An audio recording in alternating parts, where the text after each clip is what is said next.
I was raised by a single mom in trailer parks all over the southern Ozarks, and while it definitely wasn't a childhood I'd want for my own kids, I can't say my mom didn't try. In fact, she did a fine job. She worked her butt off to keep a roof over our heads and food on our table, and aside from a few isolated incidents, I'd say the vast majority of my younger years were very happy ones. But there's this one thing that really stands out to me. From back when I was in 3rd grade, and it kept me up at night for weeks afterwards wondering what in the world had really happened. And so for the longest time, we had these neighbors to the right of us who coincidentally were also a single mom and daughter. There was the daughter, Janine, and the mom, Carla. But unlike us, they were like a whole generation older. Janine was just younger than my mom, so maybe late 20s, early 30s, and Carla had to be in her 60s or 70s. I remember her being fairly active when I was much younger, but by the time I turned 9, she'd gotten really sick with something. So sick, in fact, that she spent most of her time in bed. I'd see her out on the porch every now and then, sitting in her wheelchair, but she didn't talk much anymore. She barely even looked over at me whenever I waved to her. It was really sad, seeing her waste away like that, and only ever being in that gosh darn chair. But then one night, things got weird. Like really weird. And so, on the night in question, I remember waking up and feeling like I was about to wet the bed, and so I took myself off to the bathroom as quickly and quietly as I could. I did my business, and then thought that I'd get myself a drink of water before heading back to bed. Those summer nights in Arkansas can get pretty stifling sometimes, even up in the hills, so I remember being really parched and having this absolute need for some water.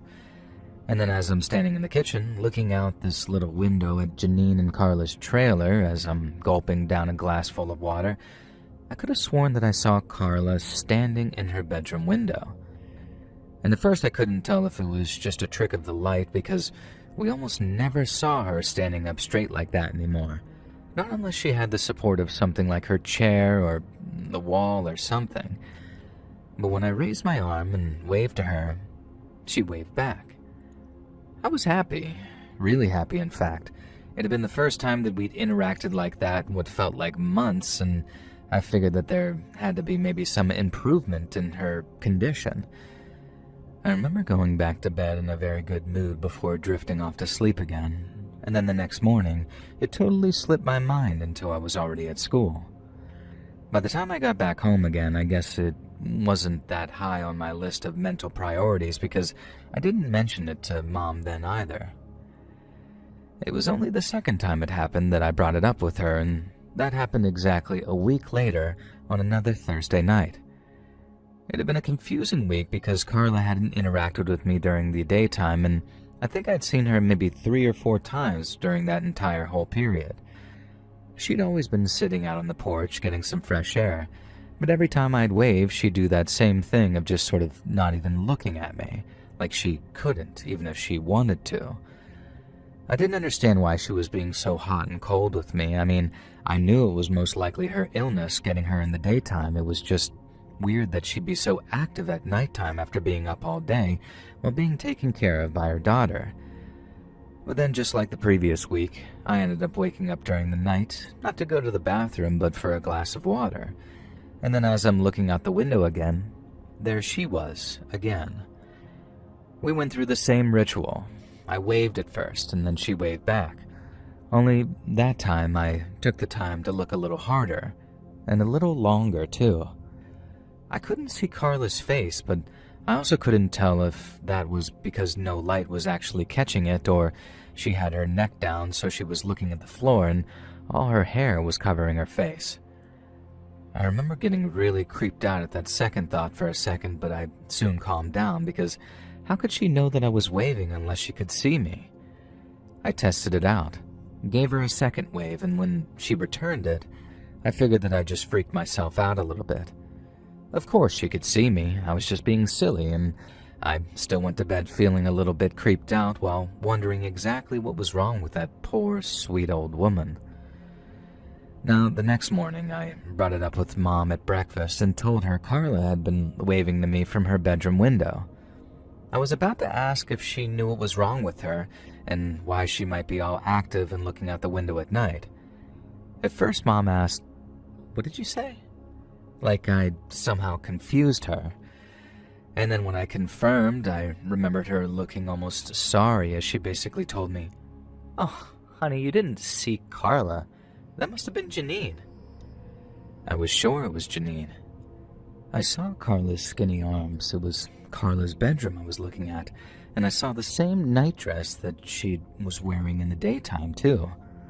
All parts that were lit up from the outside. I just couldn't see her face. I remember insisting to my mom that yes, it was definitely Carla, and then after she just sighed, she told me why that could not have been Carla waving to me from the window. You see, her condition had worsened to the point where she couldn't get out of bed. She was only awake for a few hours a day, and when she was, it was only ever in the daytime, and she was way too weak to do anything but just lie there and talk. I hadn't been out of bed in weeks by the time I thought I saw her, so there was no way in hell that she could have just stood there by her bedroom window at night, waving at me. I knew better than to argue. Mom never was one for back-talking. But I also knew it in my heart of hearts, even though I was only 9 years old at the time, how that must have been Carla I was looking at, not Janine. It only happened once more, as in sort of I only saw Carla in the window at night one more time, and on that occasion, I didn't bother waving to her. I was just too creeped out. I thought about yelling for my mom, but I also knew that if I did, fate would make it so Carla disappeared from the window and would make it look like I was just making stuff up. I even tried it out too. I walked back to my room and then crept into the kitchen and looked to the window. And then what do you know? Carla was gone again. Like it was her trying to cause trouble by, I guess you might these days say, gaslighting me. I still hoped that she was getting better, even if people said she wasn't, but in reality, Carla wasn't long for this world. I remember seeing a minister and assistant stop by one day, driving this big fancy sedan. Well, fancy to me anyway. And they stopped by Janine and Carla's place, and I remember asking my mom why. She told me that Carla probably wanted to get right with God before her time came, and how that's what sick people do sometimes when they're close to the end. I believed it at the time, but nowadays, I think differently about that visit. Lots of strange things happen in the Ozarks, especially in the darker, less traveled areas of the mountains. It's not uncommon for people to seek the help of the church when their loved ones are really sick or acting strange. And while I don't know exactly what that minister did, I know a couple of days later, Carla passed away. Me and Mom went to her funeral, and I remember people expressing almost this sort of feeling of relief. Relief that Carla was no longer suffering from whatever illness it was. But looking back on it, I'm not sure it was an illness. At least not in the conventional sense. I just hope that whatever that minister did, it brought her everlasting peace.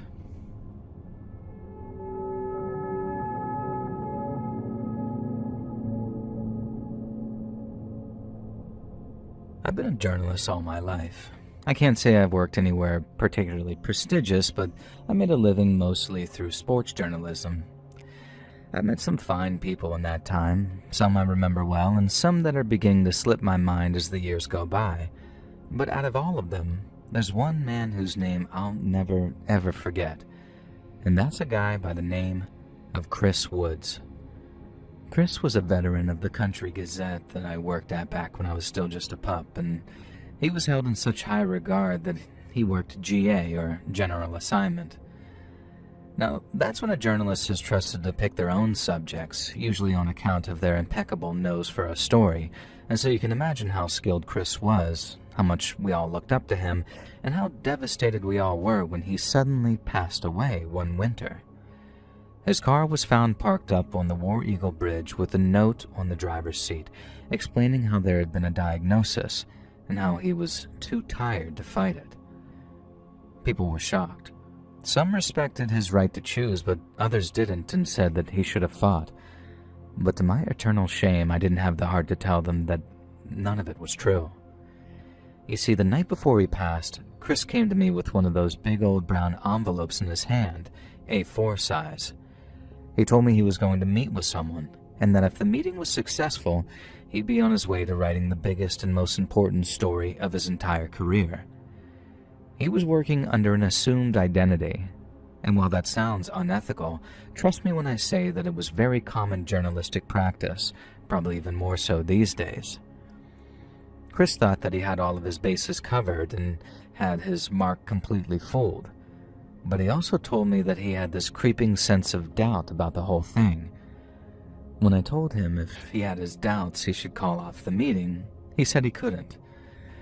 He said he was in too deep and that the rewards were too high and that if he didn't show, he might spend the rest of his entire life wondering about what could have been. But if anything did happen to him, I was to give the envelope to a buddy of his who worked over at a paper a city over, because inside were all the notes, audio recordings, and photographs he'd collected during his investigation into the Cave Creek Baptist Church. Chris first mentioned the church about 6 months prior after a weekend spent visiting his elderly mom. She still lived in the house that he grew up in, way out in a little town called Mount Judea. I've driven through there once or twice, and it's a pretty little farm town set in the middle of a wide valley. Chris used to go down there to spend the whole weekend with her sometimes, and said there were 2 things that she always made him do, without fail: peel potatoes and go to church with her on Sunday mornings before he drove back. Chris said that they went to the same church all their lives, and then one day, out of the blue, his mom says the girls from her bridge club had all started going to this place out near Cave Creek, and how it's undergone a beautiful renovation after a sizable anonymous donation. Now, I remember Chris saying how it sounded like good news at first. It's not often some old rural church falls into disrepair only to be saved by some wealthy benefactor whose granddaddy had been baptized there or something.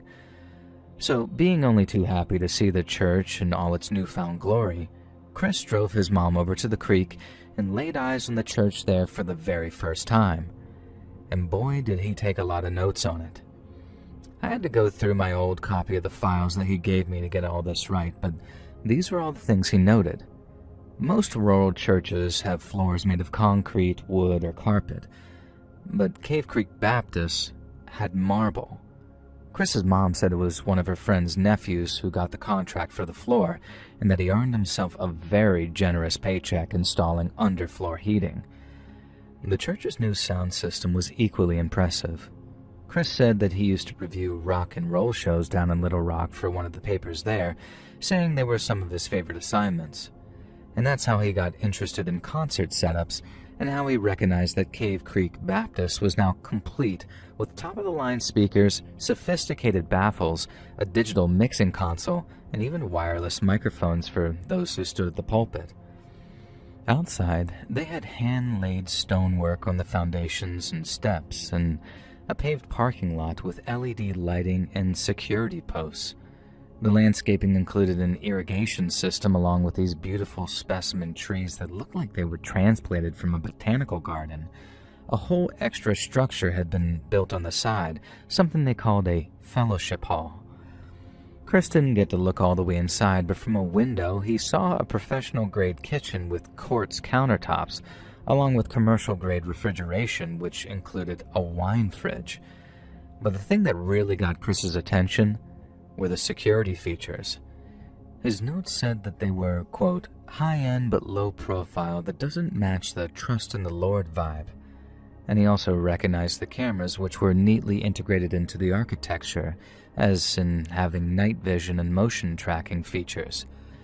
They also have commercial-grade locks on reinforced doors and a silent alarm system that was tied to a private monitoring service.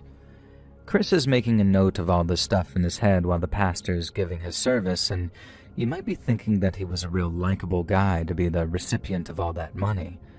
But you'd be wrong on that, because Chris was a great judge of character and said the guy gave off a subtle but very distinct flavor of slime ball.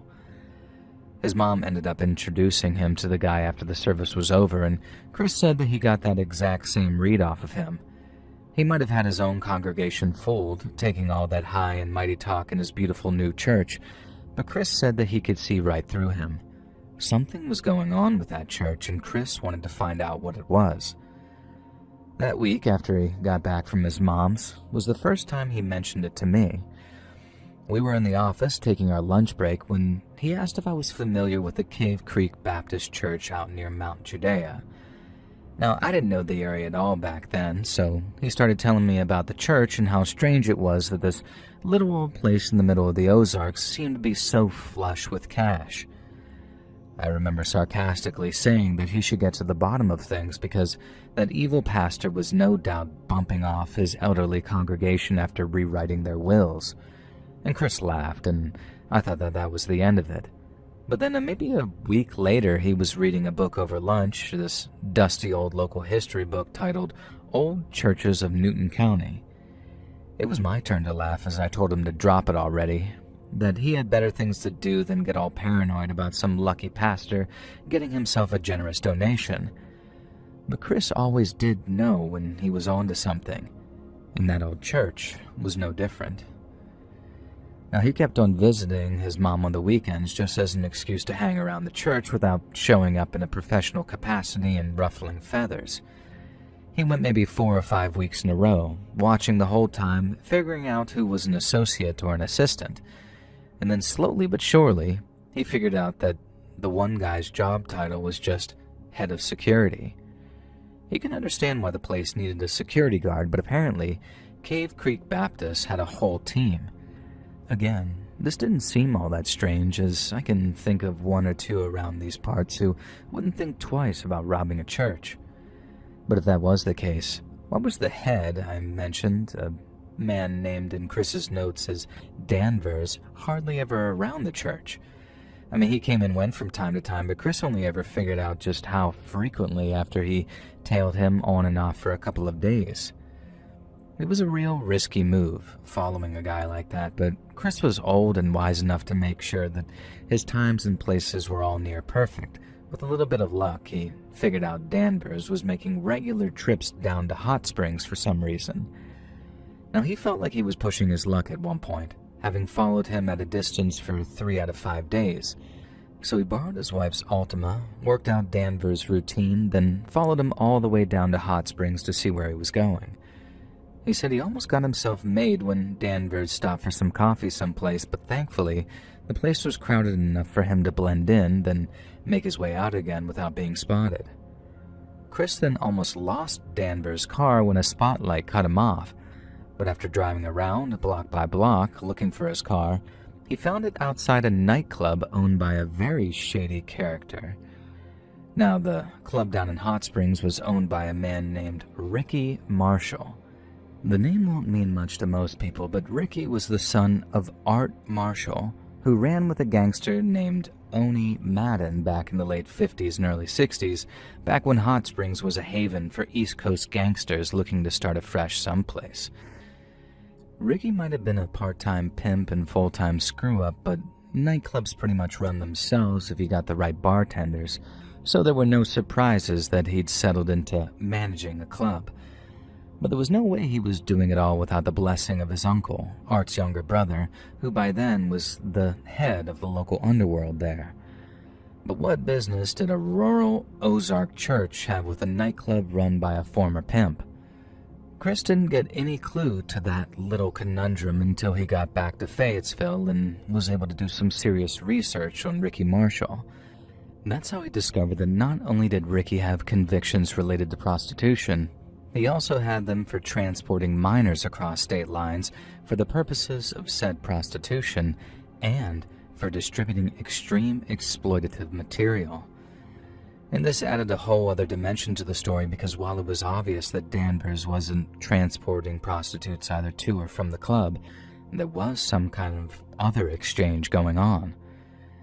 Yet while the pastor up at Cave Creek seemed like a creepy son of a bitch, it didn't make sense that he was taking large weekly deliveries of magazines or whatever it was. No, there had to be money in the case Danvers carried out with him. The only question was, what was the church giving them in return for it? Chris obviously did his due diligence and made sure that Danvers was actually inside the club and not the late-night Chinese place next door.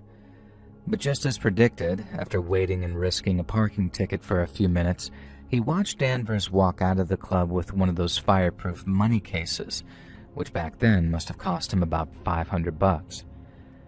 Chris had no doubt that this thing was full of cash, or if not, some other kind of material that was so valuable it needed to be able to survive a fire. And no matter how much a person might value that stuff, paper lewd adult images just doesn't realistically fall under that category. Chris then followed Danvers as far as he needed to be sure that he was headed back to the church, and then on the narrow assumption that he was dropping the cash off there, we have to ask ourselves why a house of God was getting cash from a pimp like Ricky Marshall. After tailing Danvers, Chris stopped going to Cave Creek with his mom, and whenever he was visiting her, insisted that they visit the old Mount Judea church instead. He told her it reminded him of being a kid and of happier times, but really he just needed to put enough time and space between himself and Cave Creek Baptist to put the next phase of his plan into action, and that involved approaching Danvers with what amounted to an offer of fake business.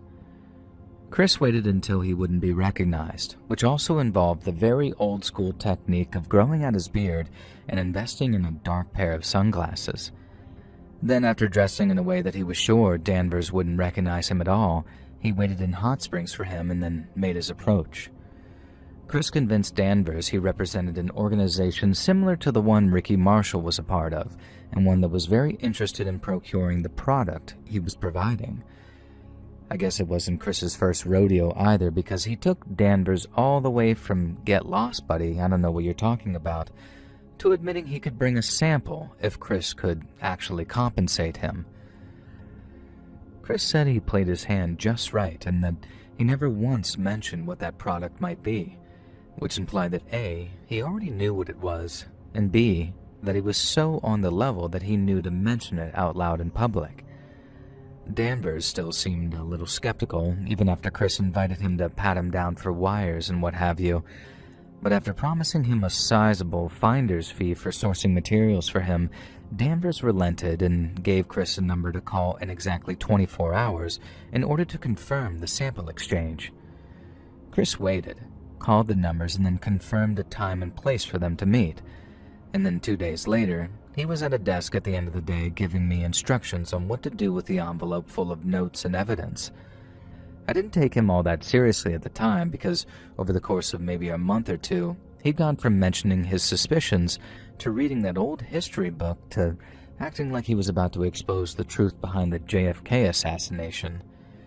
I thought he'd gone a little nuts, if I'm being honest, that maybe he was going through some kind of midlife crisis. He seemed fixated on something that had a perfectly rational explanation, at least that's what I thought, until I read what was in the envelope. And only then did I realize the gravity of the situation and how Chris's death was not what it appeared to be. I remembered the day that he failed to show up for work in the morning and how people were walking around the office saying, "It must have been one heck of a head cold to not call in and let us know." People treated it like it was no big deal, but I got an actual chill running through me thinking about all the stuff that he'd said about him disappearing and what I should do if he did. Like I said, I thought Chris was losing his mind and that he talked himself into thinking he was the star in his very own conspiracy movie, but he hadn't talked himself into anything, at least nothing delusional anyway. Or maybe a better way to phrase it would be, Chris actually had talked himself into something, and that something was a whole heap of trouble. I had to keep my mouth shut during the unsuccessful search for his body, and during his funeral, when heartbroken family members were asking why. Why would he do something like that to himself? And in my mind, I kept screaming out, He didn't write that note, he was murdered. But I was also under strict instruction not to kick up a stink about what I'd been told. If I did, I might spook Danvers, the pastor, maybe even the whole operation, and then Chris's work would never be completed. And so instead, I did as I was told, and delivered the files to his friend at the Fayetteville newspaper. I couldn't deliver it to him in person, of course. They didn't just let me walk up to the guy's office and drop it on his desk. I had to go through a secretary. But I left her my contact details and asked her to pass on a message to Chris's friend saying if I could help in any way, any way at all he needed to do was call me.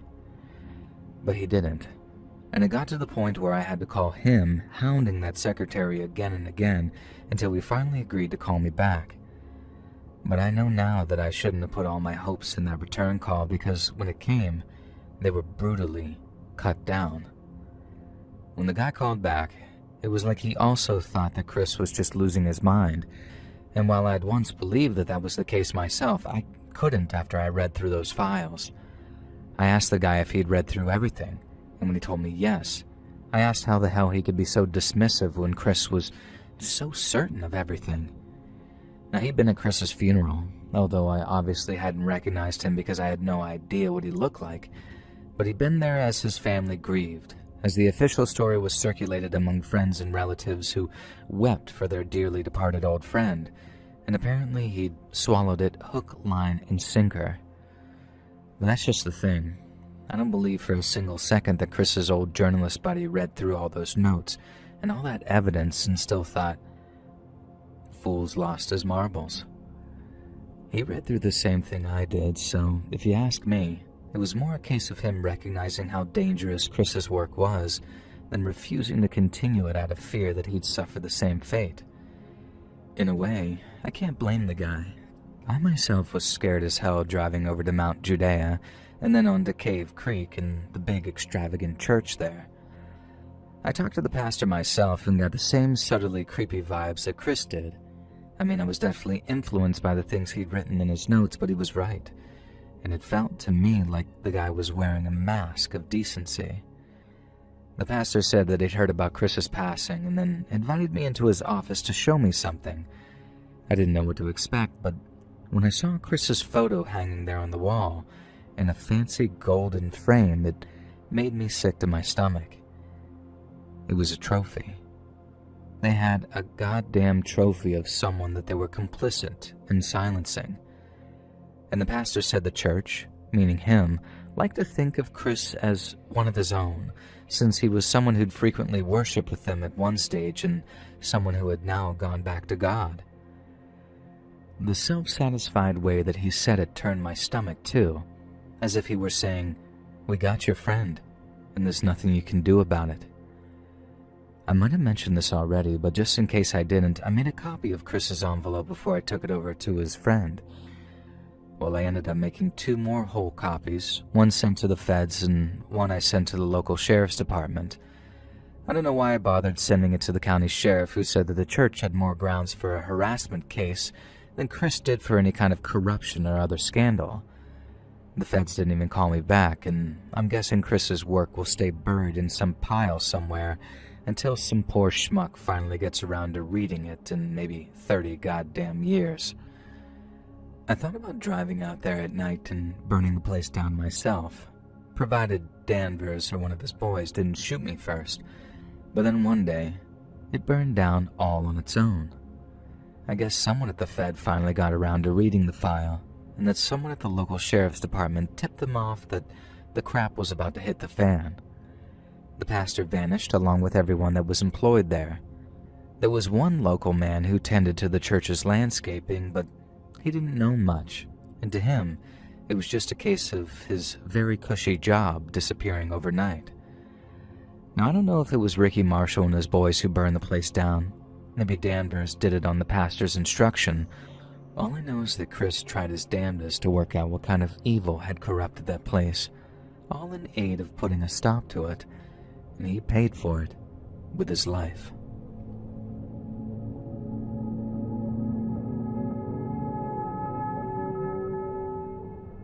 I was born and raised in the southern Ozarks and spent the majority of it living up in small mountain towns. My best friend growing up was a guy I'll call Tom, or just Tom, because he ended up playing drums in the high school metal band that we put together back in 1991. Our guitarist was a guy we called Wizard, because he was so goddamn good that black magic just seemed like the only explanation. I was the lead singer, or more like the lead shouter, and then on bass we had a dude we called Ripper, or just Rip for short. And Rip was crazy. He was loud, wild, and didn't even play bass when he first joined the band. but he had this intensity and vision about him that was second to none. It wasn't even like he could write songs either, but the ideas that he had for them and the stuff that he came up with lyrically, it blew our minds at 18 years old. And there was one line that he wrote that went something sort of like, "Nuclear fire, funeral pyre, bathing the ruins in poison dust." And that had me and Tom both like, dude, that is awesome. And then even though he had this really rough, kind of amateurish art style, the stuff he drew for potential EP and album covers was just incredible. I'm talking like the kind of stuff that you might expect a patient in a mental asylum to draw, but cool. Like outsider art, if you know what that is. Now anyways, Rip had all the vision, and I did an okay job of shouting his lyrics in a way that did them justice, but it was Tom and the Wizard who made the music really pop. Wizard was a legitimately talented guitarist, and since he played a lot of super complicated jazz guitar, he could learn whatever ultra gnarly solos we needed him to. He also understood music, like he could read sheet music and knew which notes and chords we needed to play to make something sound a particular way. And then since all we wanted was to sound scary and heavy, the Wizard helped make that happen in a big, badass way. We wanted to get good, really bad and really fast, so we put in the hours, day after day, practicing at this abandoned cabin in a place that we called the Dog Patch, that we converted into a semi-soundproof practice space. Now, I don't want to say exactly where the Dog Patch was, because this is a snake that I don't want to wake, you know what I'm saying? But it's also a story that's too crazy not to tell, so let's just say the Dog Patch was out in the Ozark Mountains someplace, in a spot where so few people lived that we'd actually play heavy metal all night, volume all the way up, and not have to worry about the cops. Now, we started out slow, learning a couple of the slower ex-hoarder songs from Slaughter in the Vatican, but as we got better and better, and the songs got tighter and tighter, it was like we unlocked something collectively, and that's when things really started to pop. We practiced a lot, and we got good, but there was an arrogance about us too. A swagger that said, of course we're good. We work hard at this stuff, and we're going to show the whole damned world just how good we really are. Now, spoilers, we didn't end up showing the whole world this, but we did end up showing about 24 venues in some of the bigger towns and cities in northern Arkansas, and let me tell you, that became like a drug after about 3 or 4 of them. We went to kick ass and take names and did both. The ass-kicking in the form of tight, gut-punching sets, and the taking names in the form of meeting other bands, swapping numbers, and securing invites to play more venues. And by the time things went to crap, we had a small following coming to each of our shows and asking when we were going to show up with tapes or merch to sell. We were well on our way, dude, I'm sure of it, and then slowly but surely, things started to unravel and fall apart. About a year into practicing and playing shows, Rip got majorly into getting high. Now, we were all getting high, and we did a lot of drinking too, mostly together, but it was a case of, if it's around, cool, I'll try it. But Rip, he'd go on whole trips in the van to different cities looking to buy mushrooms or LSD, or even coke when he had the money. He said he got bigger and better ideas whenever he was high, and we believed it too.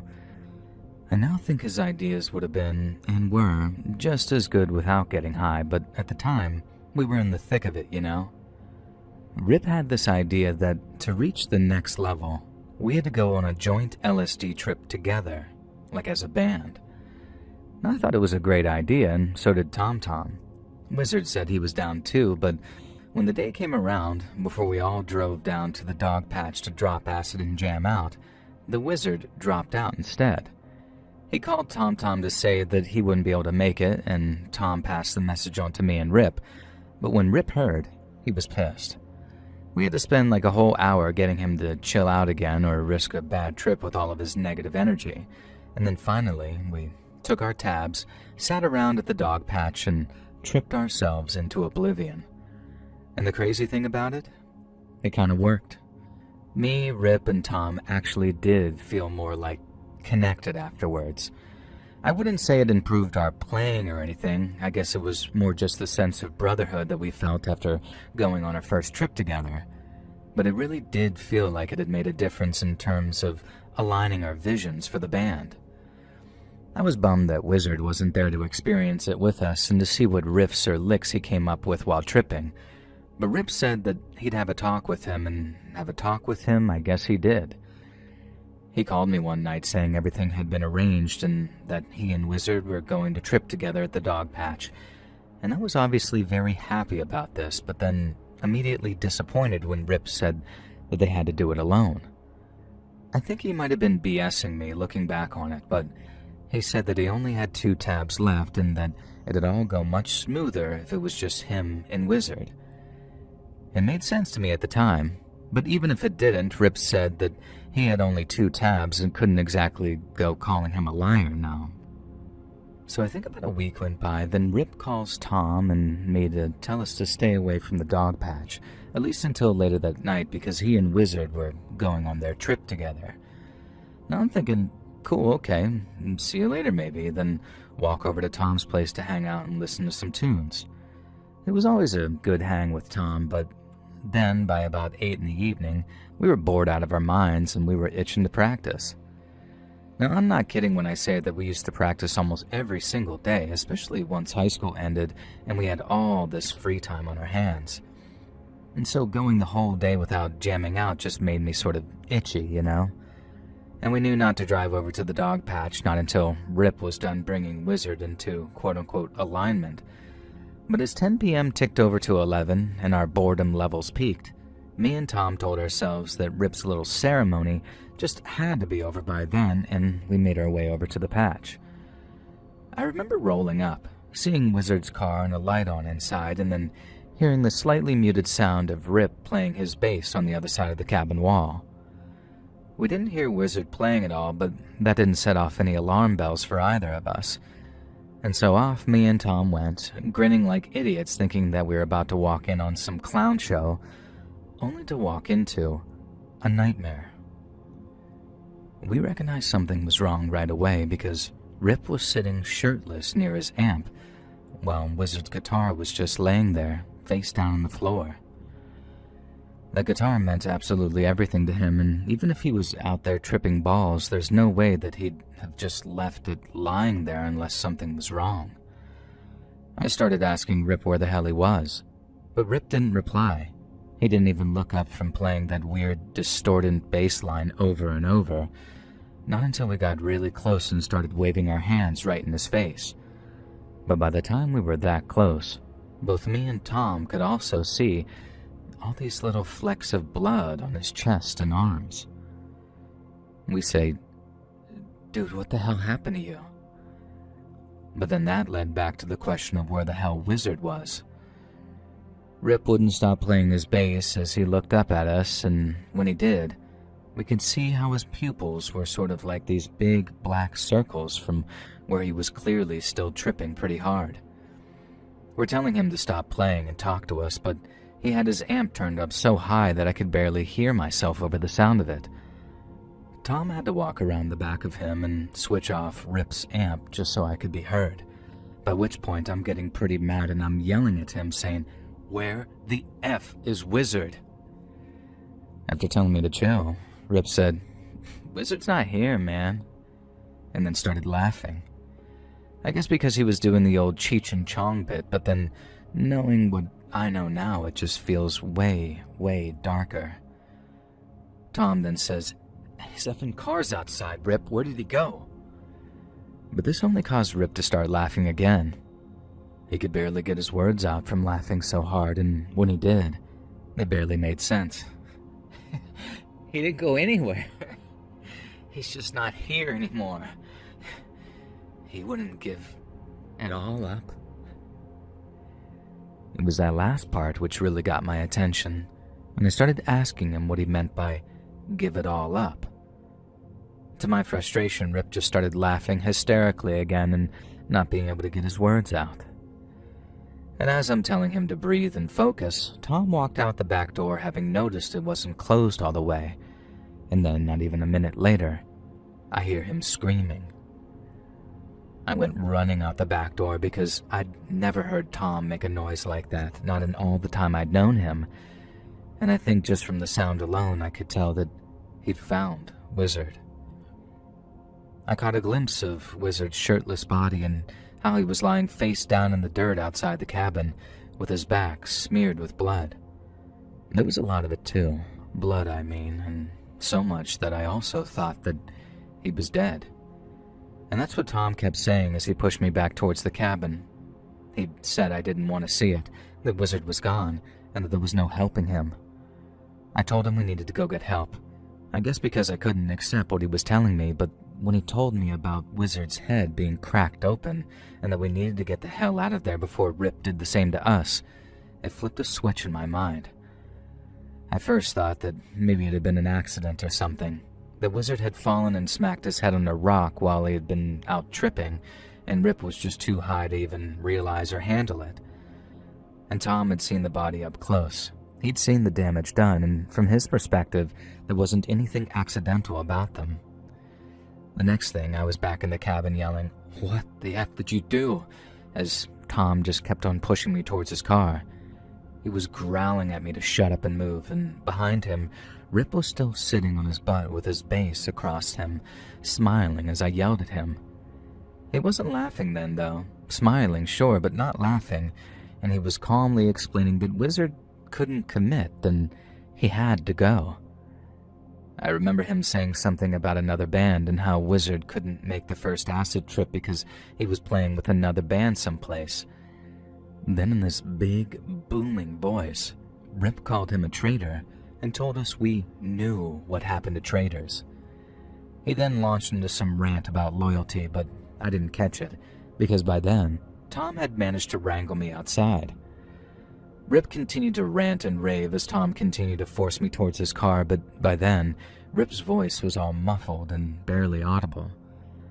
I guess it was only then that I tuned back into Tom and heard him telling me, "Get in the car, dude. We need to get ready to move." I could not have agreed more because we needed to find some place to call 911, but that's not what Tom had in mind at all, because after I'd climbed into his passenger seat and he climbed in beside me, he didn't start the engine. Instead, he reached across me, opened up his glove box, and pulled out a gun. Now, it might sound messed up, but at the time, I kinda got it. I didn't think that Tom was that mad about what Rip had done. I mean, I knew he was mad, but I thought it was more of a sort of, we need to go get this son of a bitch in cuffs before he runs off. But when he said, we need to get out of here, I guess it was because he was planning on committing a murder of his own. And honestly, I understood his thinking, which is why I didn't try to stop him at first. When I realized that if he did shoot Rip, if he walked in there and blew his head off like he deserved, then all three of my bandmates would have their lives cut short, and not just two. The last thing I wanted was for Tom to go to jail for the rest of his life, so after those first few moments of asking, "What are you doing?" but knowing exactly what he was doing, I switched to, "Tom, don't do it. He's not worth it, man." But I couldn't even sell that last part to myself because I didn't believe it. Rip deserved to die for what he did, and I didn't know if I had it in me to stand in front of the bullet. I followed him out of the car just as Rip appeared in the open doorway of the cabin with a big smile still plastered across his mouth. I was still yelling at Tom not to do it, and he already had the gun pointed right at Rip's head. But you'd never have guessed it from Rip's reaction alone. He had his arms stretched out either side of him like he was inviting Tom to shoot him, and he was saying a whole bunch of stuff at the same time, but the thing that stood out was when he said something like, "If you honestly think I deserve to die for it, then go ahead, shoot me." Tom walked right up to him. I mean, so close that he was like pushing the gun against the space between his top lip and his nostrils. And then he stopped and didn't shoot. I remember thinking something to the effect of, "Oh, thank God," because the last thing we needed was another dead body out there. I thought Tom was just going to yell at him because he started screaming all of these curses at him, like he was just going off on everyone he could think of all at once. I thought he was letting off some steam, or maybe about to pistol whip him, but then, bang! Tom shot Rip right through the mouth, And at least from where I was standing, it killed him instantly. Seeing Rip go down like that, the way he did, and knowing Tom had just pissed his life away killing someone the cops probably would have shot anyway, it hit hard, man. I remember spinning away with my head in my hands, saying no, no, no, over and over. I didn't want to look because I couldn't accept it. And then when Tom started yelling at me to get in the car, I couldn't bring myself to do it at first. I kept saying how if I did, we were all going to jail, because that'd make me probably an accessory. But then I also realized that if I didn't get a ride someplace, I'd have to walk there to get help, because there was still the voice in the back of my head thinking, maybe they're still alive. We drove until I saw a house with a light on, then demanding he stop. I knew it might be the last time I ever saw him, but we didn't have the luxury of some long, drawn-out goodbye. At the very least, I needed to somehow prove I wasn't involved in all the killing by being the poor bastard to call it in. But like I said, there was still this semi-delusional part of me that thought that I could save the day. I'm glad I followed that instinct. And my wife says it was God speaking through me because he knew all too well that Rip and Wizard weren't quite in his company yet. I used a stranger's phone to direct the EMTs out to where they were, and by some stroke of God's hand, those paramedics discovered them both, and that they were still alive. Both Rip and Wizard were rushed to the hospital, Wizard with extensive head injuries, and Rip with a big hole through his cheek and jaw from where the bullet Tom fired smashed through his teeth and out the other side without damaging anything major somehow. Both went into surgery that same night, and both came out okay, albeit with very different paths to recovery. Wizard obviously came off way worse, and after having his skull clamped shut with metal staples, he spent a whole year learning to walk and talk again. He also had to relearn how to play guitar, which was messed up on a whole other level. Now, he said he could remember how to play all the stuff he used to, but it was like his hands had forgotten. It said it made him feel like his brain had been translated into another body or something, like it was really freaky like that. And he had all the support of his friends and family too, and Wizard was a popular guy. Whereas Rip, he didn't have much in the way of family, and after people heard about what he did, no one wanted to associate themselves with him. He ended up living with expensive scarring on both sides of his face, and after he recovered from his surgery, he was put on trial for attempted murder, pled guilty, and ended up going to prison for just over 10 years. I heard he got into the logging industry and probably had guys wondering how the heck he got those scars, but whether or not he told them the truth or told them at all, that's a question I don't have the answer to. I never did see him again, and I never saw Tom again either. My guess is he left the country thinking he'd killed Rip and fearing the death penalty since the state restarted executing people just a year or two prior. We actually wrote a song about it since the method they used was lethal injection. Tom thought it was cool because the concept scared the crap out of him, so when faced with the prospect for real, I don't blame him for swapping Tom for El Tomo Tomo, if you know what I'm saying. And the only person I kept in touch with, who I'm still in touch with, is Wizard. He moved out to California to try and make it big playing guitar, and while in many respects he achieved his dream, he realized the touring schedules and the lifestyle just wasn't for him. He switched to being a session musician and tutoring kids on the side, and then since he found it so rewarding, he switched to tutoring full-time and ended up making enough to support his wife and 2 kids of his own. Now, it's nice to think that he's doing okay, but sometimes I feel like I'd do just about anything to know how Tom's doing, and it makes me sad to think that these days I might pass my best friend from childhood in a busy street and not know him from Adam. So Tom, if you just so happen to hear this, reach out, buddy. I miss you.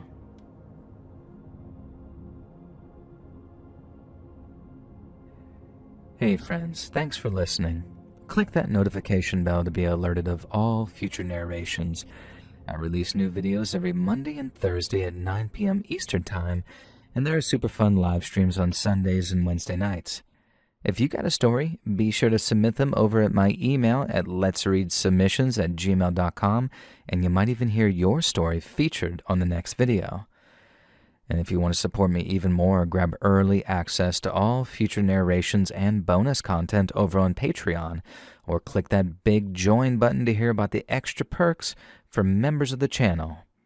And check out the Let's Read podcast, where you can hear all of these stories in big compilations, located anywhere you listen to podcasts. I also have a true crime channel that I know you'll love. It's called Saturn Soul. Go subscribe right now, for God's sakes. All links are in the description below. Thanks so much, friends. And remember, shampoo and condition your bush.